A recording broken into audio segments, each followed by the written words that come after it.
Welcome into the channel. I'm Cody Stoots. Let's talk some Texans. The Texans go down to the Falcons in Atlanta. They're now 2-3 on the season. Let's dive in to this game that looked like the Texans might pull it out, but alas, Young Hoku and the Falcons get that field goal on the board. As time expires, the defense lets them get into field goal range with pretty much ease, might I add. We'll talk about that. And the Texans go down. A disappointing loss. Will break down some of the key elements from it, including you can't settle for field goals that much. You can't run the football that much when you're not having success on the ground. And where the hell is this pass rush? But let's start with settling for field goals. The Texans end up with 4 field goals in their first 4 scoring opportunities. And after I watched Texas and Oklahoma and watched Texas settle for a field goal late in the game yesterday, I thought, oh boy, I hope the Texans don't have to settle for a bunch of field goals today after they settled for that first one, because it was 3rd and 1. They ran the ball with Dameon Pierce and they come up short, and you're like, well, okay, take the points. That's fine. Atlanta's in a tough spot. Atlanta's going to have trouble moving the football against this defense. Take the points. So they take the points, but it's still disappointing that you couldn't get 1 freaking yard and keep that drive going and maybe put 7 points on the board, but they settled for the field goal there. The next time they're out there, it's 3rd and forever, and it's 3rd and forever because they ran this toss play to Tank Dell. They got absolutely annihilated by the Atlanta Falcons, so they throw a little 5-yard pass to Robert Woods, but that's a play where you'd love to see them go attack Atlanta's defense. Go out there, try to draw a penalty like you did last week against Pittsburgh in the red zone that would give you a first down, but they decide to kind of turtle, make sure they put points on the board. Okay, 6 points, 1-point game throughout most of the second quarter, and you're like, this is not that bad of a situation if you can go put some touchdowns on the board. And then they get the ball right before half, and kudos to them for putting points on the board and leading at halftime. But my goodness, that was a shaky drive that burned so much time off the clock with plays that did not eat up near enough yards on that drive to get you into a position to score a touchdown. Now, ultimately, they get down there, and that pass to Robert Woods, thank God it was deflected, because I don't know that Woods is catching that ball for sure and getting in the end zone. Maybe he would, and as I look back at it a couple of times, but in my first look at that thing, I don't know that Robert Woods was for sure getting in the end zone, but you only have one shot at it because you took so much damn time to get down there on the field. So I didn't like that. And then the last one, I guess Dalton Schultz pass to Dalton Schultz that doesn't quite get there. 4 field goals. Okay, you can settle for a field goal. You can't settle for all field goals. And man, that was rough, and it set the tone for the futility that this offense was going to face. And you would hope and you would think that as you get into Atlanta's territory, you change and you would operate a different way as a team to make sure that you don't have to settle for that field goal. But no, it brings me to my next point. Bobby Slowick was having a rough day today and ultimately finished with a rough day and did not adjust well to what Atlanta was showcasing. CJ Stroud talked about it after the game. He said there was a ton of guys in the box on 1st and 2nd down, and then on 3rd down, they totally changed their coverage, and the plays that we were running didn't always have the route to beat their coverage. And that's a great job by Atlanta and their defensive coordinator, sort of have the book on the Texans, figure out how the Texans like to operate, and put them in a precarious position. And look, it's a rookie quarterback with a first-time play caller. Sometimes these things are going to happen for portions of a game.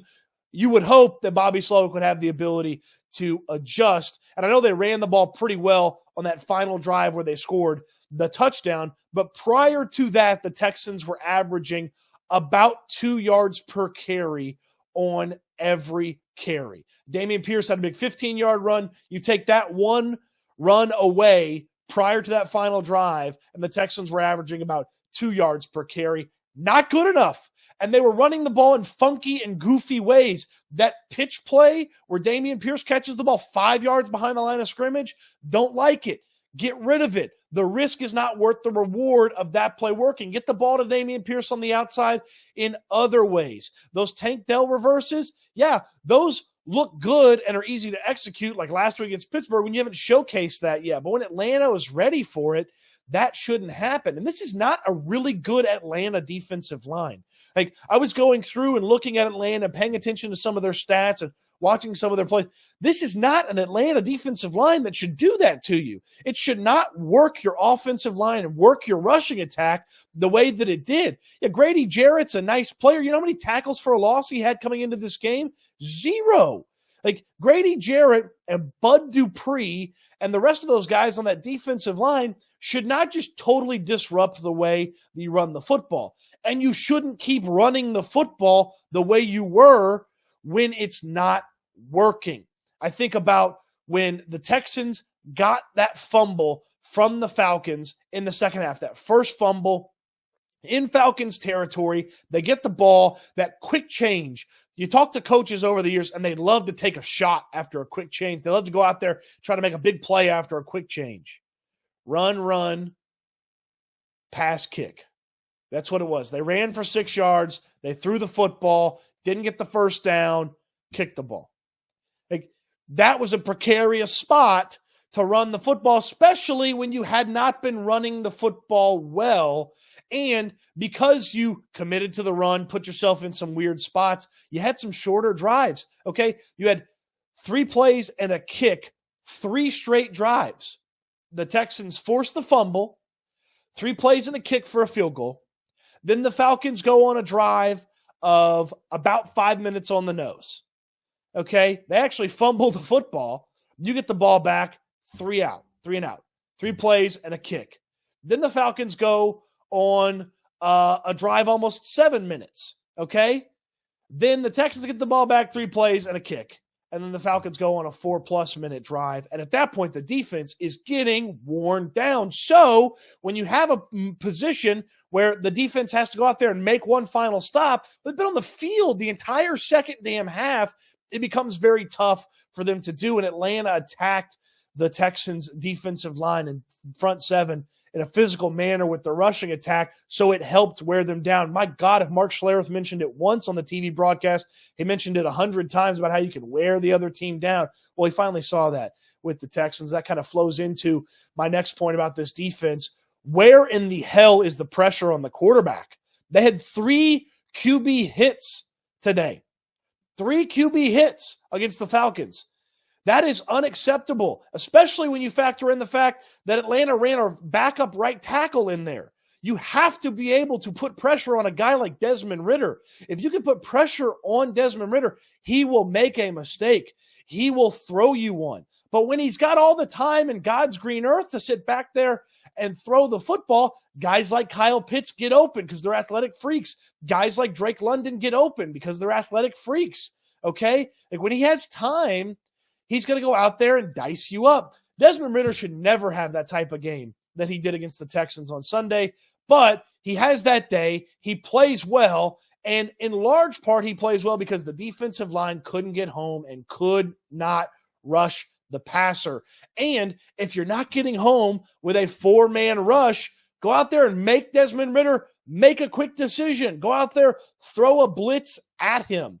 And it felt like Arthur Smith has just D'Amico Ryans kind of figured out a little bit. You look back to what the Falcons were able to do to the 49ers last year. They beat them by 2 touchdowns. And then what Arthur Smith was able to do today against D'Amico Ryans' defense, it just feels like that's a matchup that is not going D'Amico Ryans' way right now. Arthur Smith had a really, really solid game plan to attack the defensive line of the Texans, to protect his quarterback, get rid of the ball in a hurry, attack the Texans defense where they can't defend the opponent, which is the tight ends. Jonnu Smith and Kyle Pitts had the best day receiving of any of the Falcons receivers, or pass catchers, I guess is the better way to say that. They had their best day. Kyle Pitts had his 5th best receiving game against the Texans on Sunday. Like, you know the tight ends are coming for you. You know those are the guys that can get open. Like, how are you not ready? And you think about some of the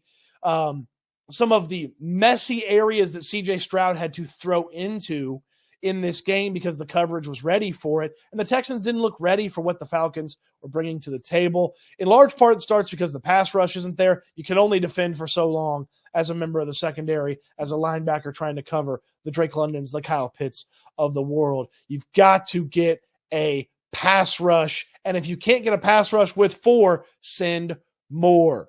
That's something the Texans desperately have to fix going forward. They have to find somebody that can win on a regular basis, and I'm talking about Will Anderson too. Look, Will Anderson, I get that he gets double teamed. Well, then somebody else has to win. And if somebody else can't win, then send more people until you can defeat the opposing offensive line and put some pressure on the opposing quarterback. Desmond Ridder, under pressure, would have never had the day that he had against the Texans on Sunday, but he didn't face a lot of pressure, so Desmond Ridder was back there slinging it around, looking like it was a Saturday afternoon on FS1 when Cincinnati was playing some AAC team that they just ran through. Okay, that's not what is supposed to happen when you go against players like Desmond Ridder, especially when you attacked a guy like Kenny Pickett, who's in a similar vein as Desmond Ridder, an underperforming quarterback to this point. When you attacked Kenny Pickett so well last week, you expected more out of the Texans getting after Desmond Ridder in this situation. They failed to get after him from a pressure standpoint, and they allowed him to have a lot of success at the quarterback spot against their defense. And speaking of the quarterback spot, I'd be remiss if we didn't talk about C.J. Stroud's day. Not as crisp overall as he has been at the quarterback spot. I think about the play to Tank Dell where he was just a little bit off. He was a little behind on this throw or that throw. And unfortunately for C.J. Stroud, on a day like today when the rushing attack can't pick you up, perfection is almost necessary for success. He wasn't totally perfect, although he did hit a perfect pass to Dalton Schultz to take the lead. But my goodness, the demons that show up in that building for C.J. Stroud when he can give his team the lead, and the field goal is the reason that he can't get the victory. I guess he didn't have the lead back in the national championship semifinal in the playoff.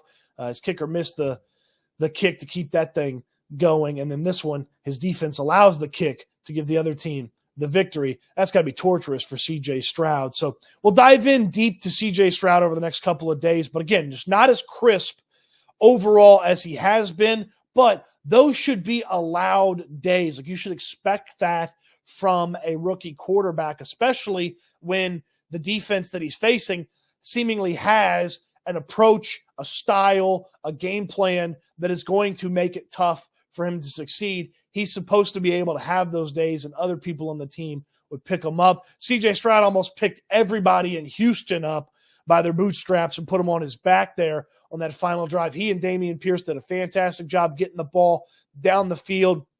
A little hurry up. They still took a lot of time off the clock as well. Some dump offs to Pierce, some scan the field. Throwing on those early downs, it looked easier for C.J. Stroud. And then he talked about it post-game. Third down, the coverage, the way that the Falcons were attacking, it all changed.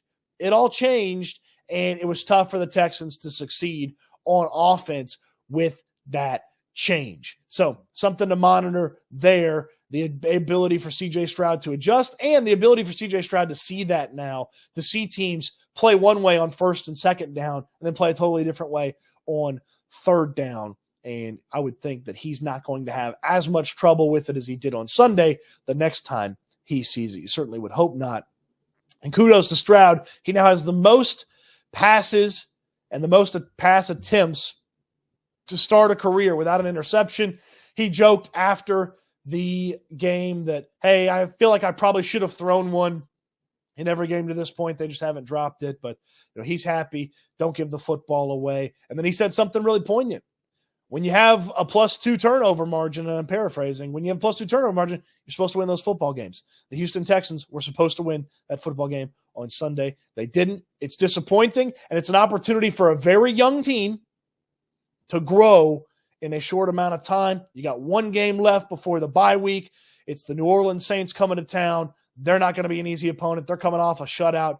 That's going to be rough and tough for C.J. Stroud in this offense and Bobby Slowick. So plenty to learn from this game. You got a lot of input.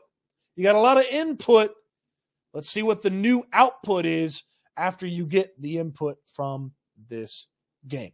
Appreciate you taking the time to watch the video. I'd love a thumbs up on the video. Subscribe to the channel if you haven't already, and check out Houston Football, where I do all my writing about the Houston Texans. The link is in the description down below. The 11 observations from this game are up. 4 free ones. Paid subscribers, starting at just $7 a month, get every bit of the site.